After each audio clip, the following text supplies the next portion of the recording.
বছৰেকৰ আজি প্ৰথম দিন।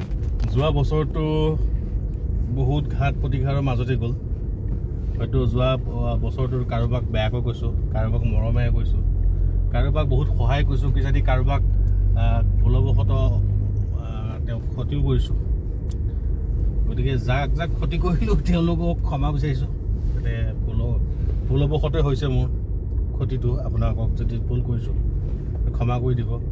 আৰু যাক যাক সহায় কৰিছোঁ তেওঁলোকক ধন্যবাদ জনাইছোঁ। যাতে আকৌ এই চলিত বছৰটো যাতে আপোনালোকক যেনেকৈ সহায় কৰিছোঁ আগতে তেনেকৈ সহায় কৰিবলৈ ভগৱানে শক্তি দিয়ক, তাৰে কামনা কৰিছোঁ।